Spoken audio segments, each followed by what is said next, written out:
Sağ olsun okul müdürümüzün, oradaki öğretmenlerimizin teşvikiyle öğrencilerimiz orada bir kermes yapmışlar. Şehit Halit Gürsel Kız İmam Hatip Lisesi'nde. O kermesin gelirlerini de Yemen'e göndermek üzere Diyanet Vakfımıza bağışlayıp Diyarbakır Müftülüğümüz üzerinden, Diyarbakır Diyanet Vakfı Şube Başkanlığı üzerinden inşallah göndermiş olan bu yardımlar Yemen'e ulaştırılacak. Bunlar bir fiil duadır.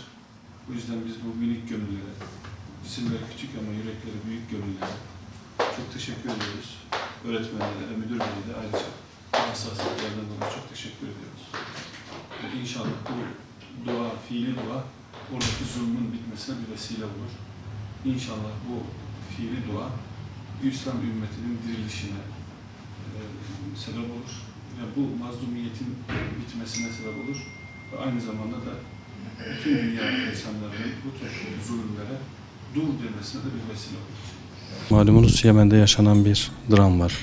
Oradaki Müslüman kardeşlerimize karınca kararınca burada açlıkta imtihan olan kardeşlerimize bir yardım maksadıyla bir kermes düzenledik okul olarak. Öğrencilerimizin fikriydi bu. Biz yiyelim onlar doysun sloganıyla yola çıktık. Sağ olsun öğrencilerimizin ve velilerimizin katılımıyla geçen hafta bir kermes düzenledik ve o elde ettiğimiz geliri de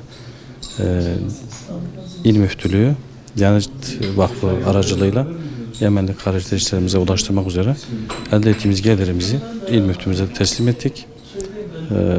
İnşallah bir duyarlılık olur. Duyarlılık oluşturmak maksadıyla böyle yola çıktık. Başarılı olduğumuza inanıyoruz. İnşallah bir örnek teşkil eder. Daha önce tabii bazı sivil toplum kuruluşlarının onların da desteğiyle buna benzer faaliyetlerimiz oldu. İHH ve benzeri bazı yardım kuruluşlarının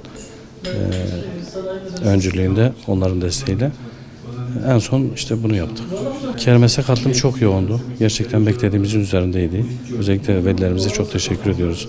Allah razı olsun. Onlar da evde hazırlamış oldukları yemekleri, tatlıları, onları bize ulaştırdılar. Yani velilerimizin ilgisi ve katılımı yüksekti. Onlara da sizlerin aracılığıyla onlara teşekkür ediyoruz. Allah razı olsun diyoruz. İnşallah örnek olur bu davranış. Biz amacımız bu. İnşallah örnek teşkil eder diye umut ediyoruz. Herkes haberlerde giriyor ki Yemen'deki bütün çocuklar öldürülüyor. Açlıktan ölüyorlar. Yaralanıyorlar vesaire bile şeyler. Sonra biz bir karar aldık. İşte kermes düzenledik geçen hafta. Topladığımız parayla da onlara göndereceğiz. İnşallah onlara ulaşır da hepsi iyi olur. İyileşirlerse inşallah. Bir yararımız dokunursa iyi olur. Ki inşallah dokunur.